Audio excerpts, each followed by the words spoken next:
The podcast you are about to listen to contains at least one of the following: strong language, disturbing topics, abusive opinions, generally things that aren't appropriate for little kids or overly sensitive people. So, if any of that stuff's going to get your nose out of joint, this is your chance to turn it off. Welcome to I Had to Say It, the podcast where I not only say the things I need to say, but the things I think you need to hear. And your feelings, they're not a factor. Hey everybody, welcome to another episode of I Had to Say It. So we're going to start out with some light housekeeping. We're going to start out with Josh B. Ward, Jason, Miss Aaron, Mike, Tabby, Javier, Fitz, McShane, El Jefe, El Devlin, and El Morte. Thank you guys for the support. You are the real superstars. All right, so the next little bit of housekeeping is there was, over the weekend, I recorded the first guest episode of 2024. This is one that was a long time coming. I was joined by Mike and Tabby of the Gray's Taproom podcast. That episode will be dropping on Friday on the free feeds. It will be going up on the full uncut version on all these subscription services as soon as I get done just kind of cleaning up the audio and transferring it off the Rodecaster to the computer so I can upload it to the interwebs and cut the size of the file down a little bit, because one thing I found out is the Rodecaster records 16 tracks, whether I use them or not. So I got a little cleaning up to do on that, and we'll get her done. And so that'll be up for the subscribers here in a day or so, and it'll be up on the free feeds on Friday. We kind of went long. It might get broken up into 2 episodes. Kind of depends on how I decide to put it out for the free feeds. But if you're really interested in hearing the raw, uncut, unedited versions of the interviews we have with various people, sign up for the Patreon, sign up and buy me a coffee, and the files will be uploaded there. So, yeah, that's the housekeeping this week. That's all I can think of off the top of my head. For anyone who is a subscription-based person, you've got until the end of the month to upgrade to the next tier to get some of the free merch from the Mad K Studios collection I was given by Ken Madden. So, yeah, there's something else for you guys to think about. And that being said, now we're going to get on to, it's been another week. I don't know about you guys. I'm getting tired of living in unprecedented times. I'd be perfectly content to be living through some boring shit right about now. But it seems like the powers that be are determined to run the world into the fucking ground so they can solidify their control over everything. And it's just getting fucking worse. And it's getting to the point where it's like the agenda isn't even being hidden anymore. They're just out there doing their own thing. You've got corporate greedy cocksuckers being greedy cocksuckers. You've got governmental parasites being governmental parasites and feeding off of the greedy cocksuckers as well as the rest of us who, fund everything, basically. And it's been a week. It's been a lot's going on. I'm still in the mindset where, like I've said many times in the past, you may hate these motherfuckers, but you really don't hate them enough yet. And the fact that they're still able to get away with the shit that they're doing shows we haven't gotten to the point of actually hating them enough to do something about it. So, it's not just domestically here. This is like global horse shit going on. And you're not hearing anything about it on any mainstream media outlets. Literally, the only place you can go for a lot of this information at this point from citizen journalists is X, and to a smaller degree Rumble, but that's more live streams and YouTube type stuff where you have to kind of look for stuff there. Whereas that X, people are out there reporting these things. There are farmer protests going all throughout Europe at this point. You're not hearing any coverage about it. They are breaking up embassies in France. They are lighting fires in Belgium. They are, Germany, France, Spain, the UK. I mean, it's going on all over the place. It's getting where they're seriously like blocking off borders between states to prevent the European Union from pushing this globalist horseshit agenda that is literally slaughtering the farmers' livelihoods with unreasonable taxes, unreasonable fees on fuel, unreasonable tariffs on their products. And you can't say it's being done anything other than deliberately to push this green agenda bullshit that has been scientifically disproven by multiple credible sources at this point. But that's still the globalist drum that they bang is, oh, this is the thing. We have to depopulate the world. We're going to we have to reduce our carbon emissions because if we do not, we will see the end of society. And they've been doing this shit since I was a kid in the 70s. Like when I was born, they were like, oh, this is a crisis. And if we don't adjust this in 10 years, humanity will be extinct. That was 45 fucking years ago. We're still here. We're still having these conversations. They're still being alarmist shitheads. And you're still not hearing anything about it on the mainstream media because those aren't the talking points. The mainstream media has done nothing but further prove they are just the propaganda arm of the government at this point. They only toe the party line. They only echo the approved talking points. And they are literally, they are losing, they're hemorrhaging employees, which I don't know about you, but that makes me happy in a very diabolical way. It makes me thrilled when I see headlines like mass media this year alone has laid off 500,000 employees or shit like that. I mean, do I feel kind of bad that 500,000 people lost their jobs? No, I don't, because they're fucking parasites, they are fucking propagandists, and they are pieces of shit. If they were actually worthwhile and provided a useful and meaningful service to the country, it would be a shame that they lost their jobs. But as it is, all they were doing is driving division and echoing talking points. Fuck them. They haven't done any good, and they don't deserve any pity or sympathy. If you deliberately went into a line of work where you were doing this shit knowingly and you were part of the problem, then fuck you, fuck your parents for raising you, fuck your ancestors for contributing to a weak genetic line that produced a piece of shit like yourself.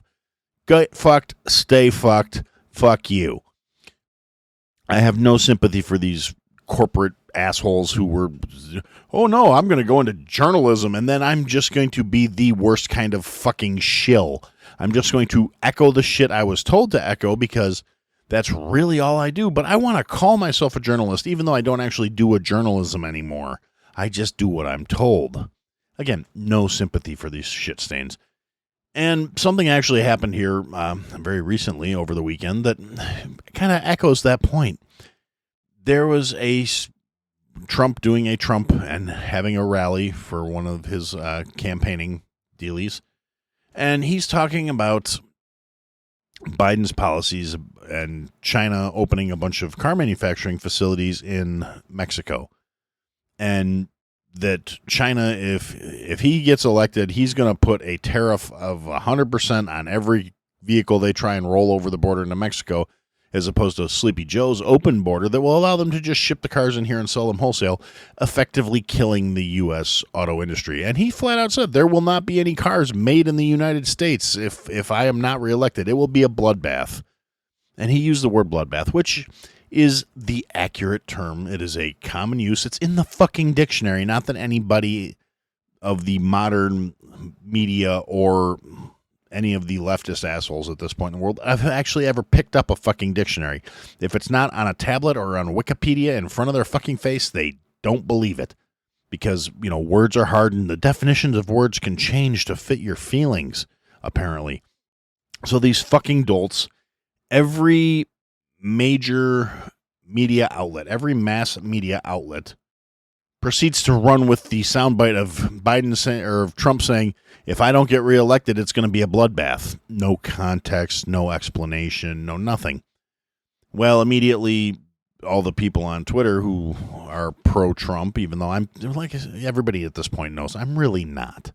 I think he's definitely better than what's there now.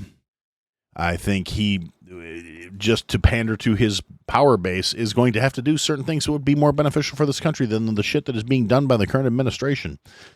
Do I think he's ideal? Not even remotely fucking close. But unfortunately, this country is brainwashed into the two-party bullshit, completely reluctant to vote for a third-party candidate, and frankly, just too fucking dumb. I mean, our society has been dumbed down to the point where there are so many worthless motherfuckers who think it's gotta be this fucking way.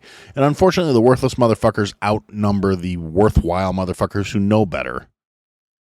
But, yeah, so mainstream media fixates on this, oh, it'll be a bloodbath if I don't get reelected.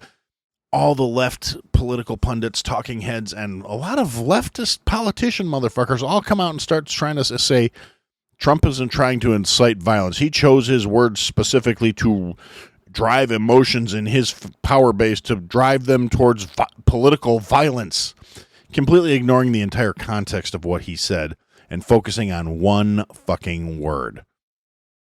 and trying to say that's him inciting violence. That's him stirring the pot. That's him causing trouble deliberately, because he deliberately picked that word because it has so many connotations of violence.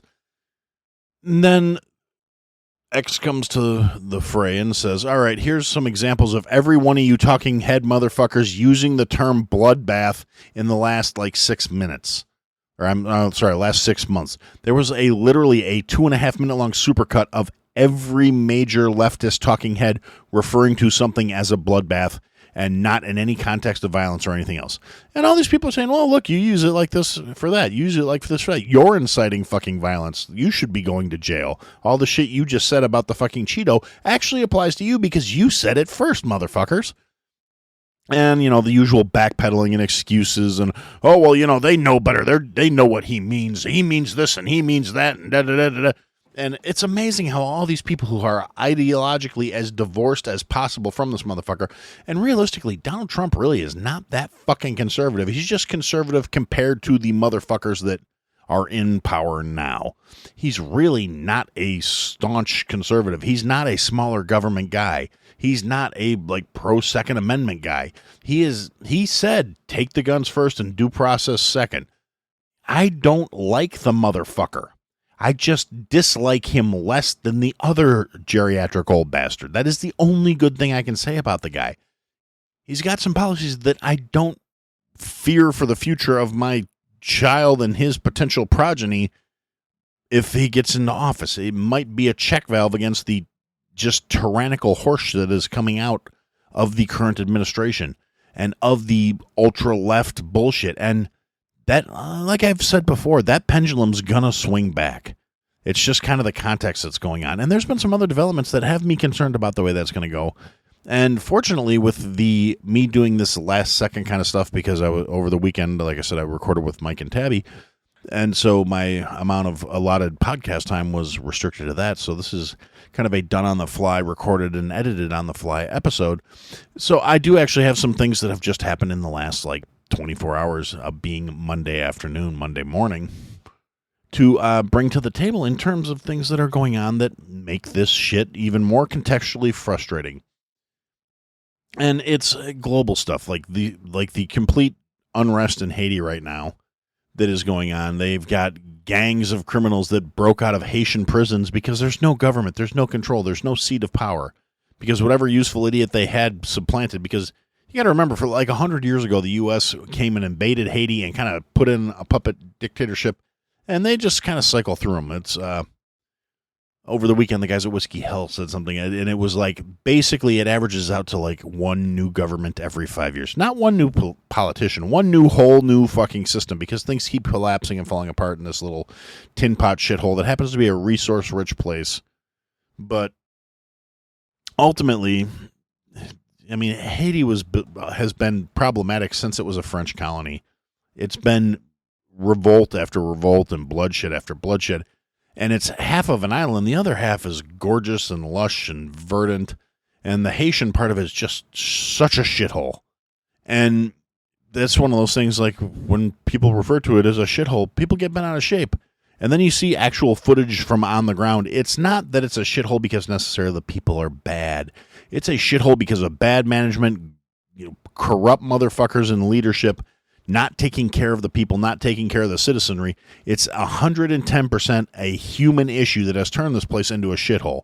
Now, the contextual relevance of this matter of Haiti being a shithole is its prisons have been emptied out. Gangs are running rampant there. There is no leadership. There's no authority figures. It's one violent mob faction against another violent mob faction.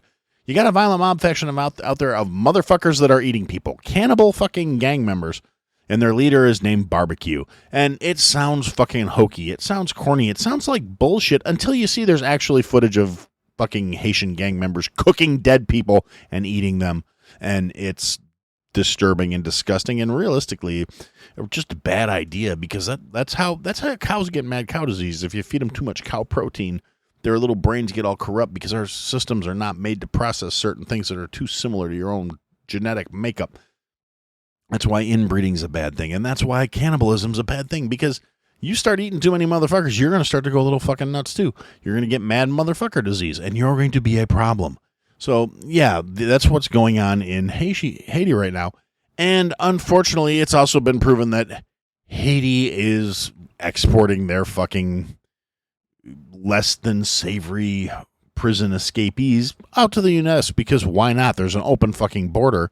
They've been told that all you got to do is get over there and claim you want asylum. They're being told where to go and how to request asylum by the people that are getting them out of their countries. And it's not just happening in Haiti. It's been documented that third world nations all around the fucking globe are emptying out their prisons, sending the fucking dregs here. The administration in the federal government is allowing this shit to happen. It is fundamentally an invasion. It is going on. It is being allowed to happen. They are literally trying to sue the states to stop them from preventing this shit from happening. That is complacency and an invasion at minimum. I mean, we can't actually prove they're coordinating this shit. There's no evidence of that, but they're for fucking sure allowing it. And they may not deliberately be trying to destroy the country. I'm just saying that if they were trying to destroy the country, this is exactly what they should be fucking doing. And it's getting compounded and it's getting worse. And in a matter that should be of literally zero surprise to anyone who is familiar at all with Chicago politics and Illinois politics, because unfortunately the two are pretty well intertwined, primarily because of population density. Chicago politicians, the population is so dense there that they only, I mean, outside of 4 or 5 counties in Illinois is a red fucking state. And people like to say, oh, well, it's a red state, but land don't vote. And it's because, no, the people that don't want to deal with your bullshit, leftist, commie horse shit move out to be away from motherfuckers. All that space is there for a fucking reason. And unfortunately, the government-dependent, ultra-victim-minded shitheads all live packed into a couple little square miles, you know? Well, this judge in Chicago, one Sharon Johnson Coleman, has determined that illegals have the right to bear arms. She basically said the federal law barring immigrants from possessing guns violated the Second Amendment. And now, this is the thing. The Second Amendment doesn't apply to them because they are here illegally. They are not U.S. citizens and therefore not entitled to the protections and rights enshrined therein. How this worthless bitch ever passed the bar if she doesn't understand something that fucking basic? Well, honestly, she's a judge in Chicago who happens to be an African-American female. You do the math. I'm willing to bet she is super toe the line, says everything she's told to say. And her actual skill set is probably lacking because, as we've seen in recent weeks, Chicago judges like to do shit that is realistically someone with a most base level knowledge of, like, I watched 2 episodes of Law and Order could tell that shit ain't gonna fucking fly. So this dumb bitch releases a statement saying under the Second Amendment, illegal aliens have the right to keep and bear arms because of the Second Amendment. This is from the same city that is actively trying to disarm its population. Law-abiding citizens apparently are not protected by the Second Amendment, but the fucking illegals are. So it showed up on Twitter, and they posted her phone number, and I'm sure she's going to be getting a lot of phone calls from a lot of people telling her what a fucking winner she actually is. And it's realistically this, but this could actually also be a good thing because this could allow precedence for if this ruling were upheld, then we could say, well, then all this other bullshit you're trying to do to law-abiding citizens is an infringement of the Second Amendment, and you need to take all your assault weapons and your magazine capacity bans and shove them up your ass sideways where they fucking belong, and you can get that fat jelly-filled fuck muppet to pull them back out for you because, he's very attached to those edicts that he signed into law, trying to say, well, no, you can't defend yourself, and no, you can't have these things. Even though I'm defended by armed security guards that have that same shit, I don't want you to have, because you protecting your family isn't nearly as important as me protecting my fat ass. And so, yeah, this dumb broad, she may have just punched a big hole in Illinois' stance on firearms. And I hope that's the outcome of it, not just a bunch of well-armed fucking illegals tropsing around the area. To be honest, it's getting more and more to be a case of, like, they're not even trying to hide this shit anymore. They are just saying Yeah, you know what? You don't matter. The United States citizens don't matter. These illegals we're importing, they matter. And in a semi-related thing about the imported illegals, and people are going to say, oh, well, they can't vote, and they don't influence elections. Recently here, Don Lemon, the ultra-leftist piece of shit that got fired from the worst-rated network news company, and I'm using big fucking air quotes when I say news, Don Lemon, who was released from CNN because he had shit ratings, and then he announced he was coming to Twitter or X to, with the Don Lemon show. And his first guest was Elon Musk. And now, just to put this into frame of reference real quick, as of the time of this recording, the Don Lemon interview with Elon Musk is sitting at like 400,000 views. Now, he's claiming that it's getting such rotten numbers because the platform's suppressing the interview. But it's over on YouTube, it's got less than 200,000 views. So apparently YouTube's suppressing it too. Or it's the simple fact that people are tuning in to see Big Papa Musk. And Don Lemon already got fired from this job because the interview was trash. The only reason people are still watching it, and the numbers are still going up slowly, but the only reason people are still watching it is because they are going to it to see it in person, in real time. Elon basically destroying this gotcha interview leftist bullshit that Lemon seems to think is somehow merits him some sort of star status.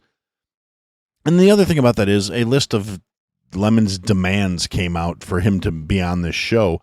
And some of the stuff he included in there showed he is completely out of touch with the fact that he got fired from the lowest rated network for having the lowest rated show because he was asking for like a $7 million contract with $5 million up front, a Cybertruck, a guarantee that he was going to be the first person to do a show episode from space via SpaceX, and he wanted discretionary control over the policy at X.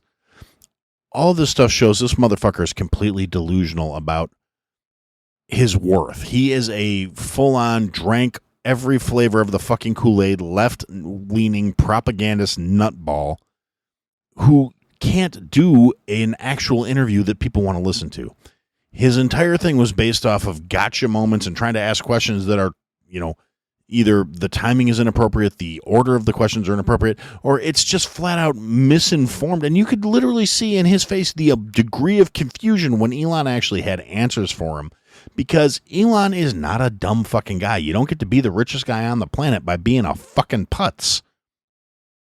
And he's not, he was ready. He had answers, and Lemon couldn't process them. You could literally see in his face when he asked about DEI, or when he brought up DEI, and Elon said that doctors should not be having their quality standards lowered to meet these stupid fucking equity quotas. You could literally not see him not comprehending the idea that lowering the standards for surgeons and doctors is a bad idea.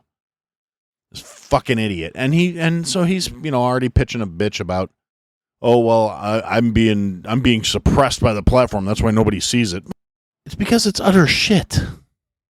And, just as a frame of reference, just for comparison, and some people would say, oh, this just points to X's biases, but it's really not the case. For comparison, Tucker Carlson's most recent episode on Next, the part of his Carlson News Network or whatever the hell it is, I think it's, but yeah, it's the Tucker Carlson Network. And Tucker Carlson Uncensored is his new show that's on the platform.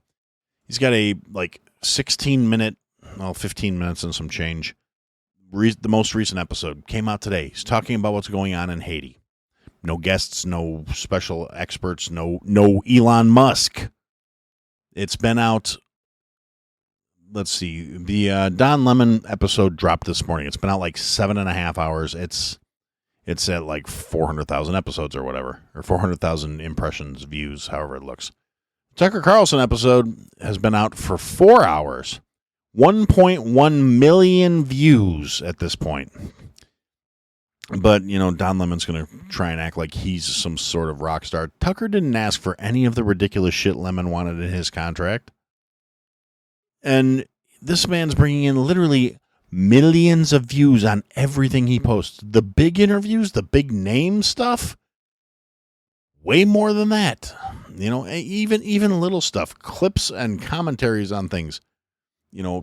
5 million views, 10 million views. Let's see. The previous episode interviews somebody about the COVID nonsense that's still going on. 3.5 million views. This is last week's, or not even last week's episode. Well, yeah, last week at this point. Anyway, yeah, 3.5 million views. It's fucking frustrating. So you got Lemon out here trying to do these hack job hit pieces and being surprised that he's not getting the impressions, and his arrogance wasn't indulged because he's lefty and he's doing things the right way and he's saying all the talking gotcha points. He must be good. Damn it, Elon owes him that money. Because he's not trying to say things that people want to hear. He's not trying to say the truth. He's saying what he's supposed to say. He's a good boy. He's doing what he's told. Fuck Mook. And speaking of, repeating the lines you're supposed to repeat, and the mass media being nothing more than the fucking propaganda arm of the government, there's another thing that's going on today, and that is in the Supreme Court. They're hearing a case, oral arguments for a case that is directly tied into the First Amendment and its relevance in online speech and preventing censorship. And the argument is that the government should not be, thanks to the First Amendment, the government doesn't get to censor online speech. And, more or less, it's pretty cut and dry. And then during the oral arguments, one thing comes out from who is fast replacing Kamala Harris as the worst fucking DEI hire in D.C. So I had a list, the order of my list, and it's changed.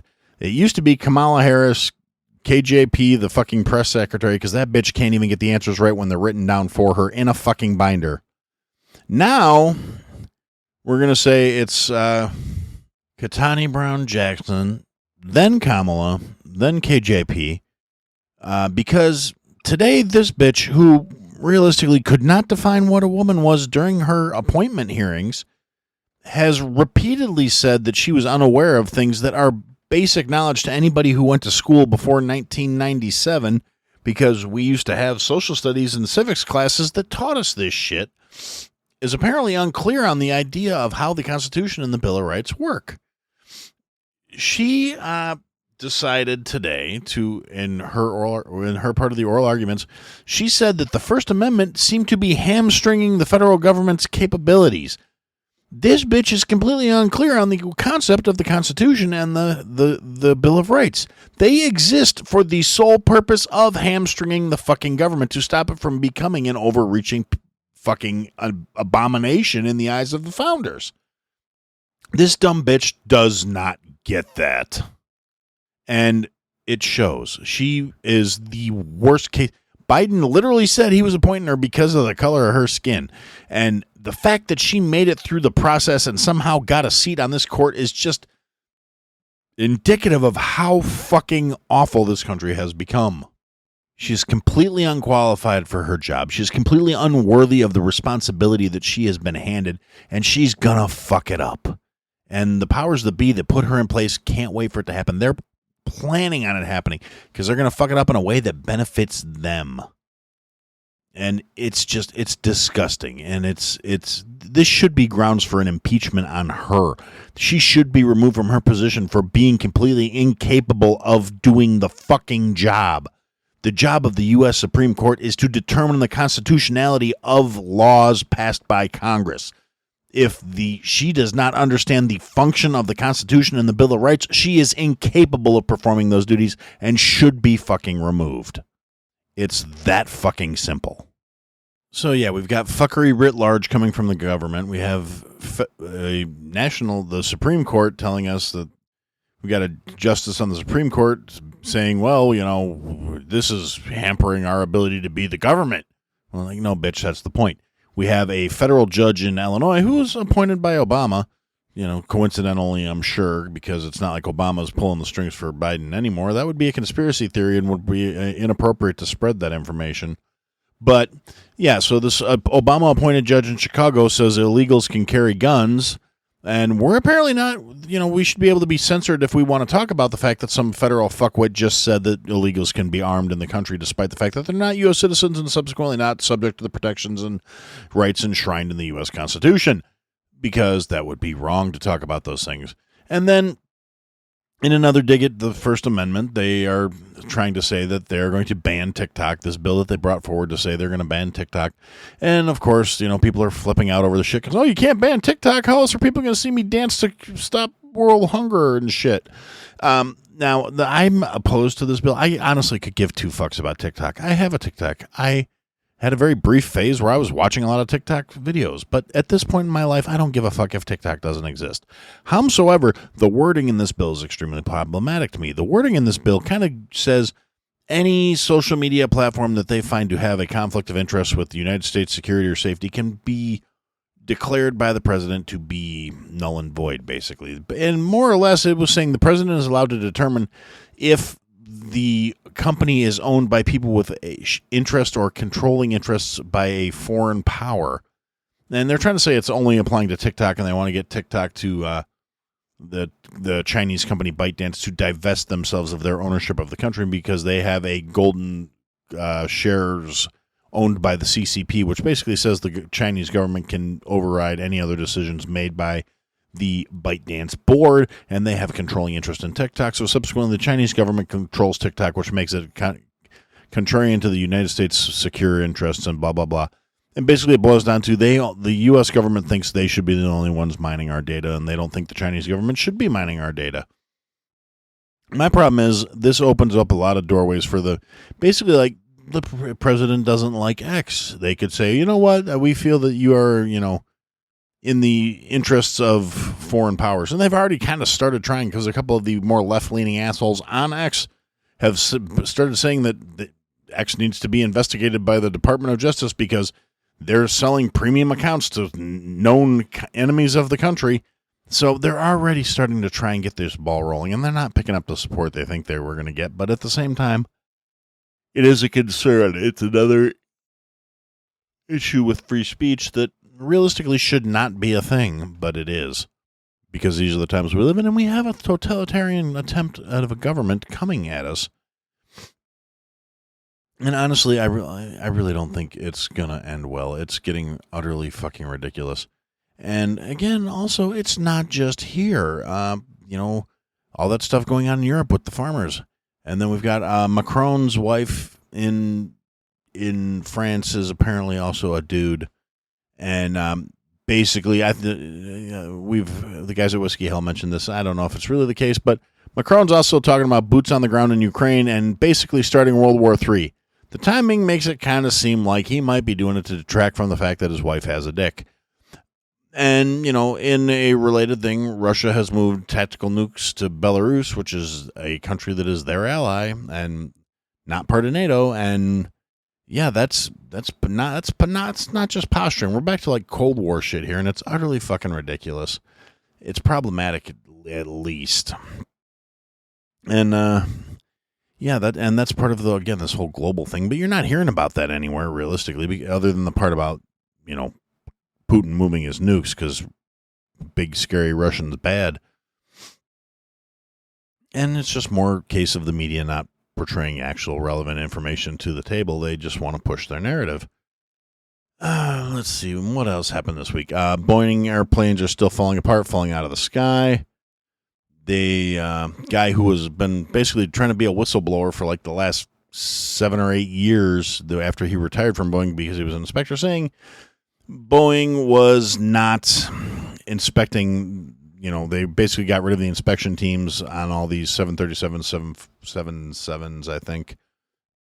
And the mechanics are signing off on their own work and doing rush jobs to meet deadlines, using defective parts, knowingly using defective parts in the plane, causing all this shit that's been going on in the last, couple of years with Boeing planes falling apart, pieces falling off of them, falling out of the sky, wheels falling off when they're taxiing. All the fun shit that's going sideways. So this guy that's basically made the last decade of his life about trying to get Boeing accountable for the shit they are doing in the name of profits and in the name of business, well, he gives a deposition. Boeing's attorneys say they need him to come back the next day for more deposition. And he somehow went out and suicided that night. He unalived himself, to use the parlance of the times.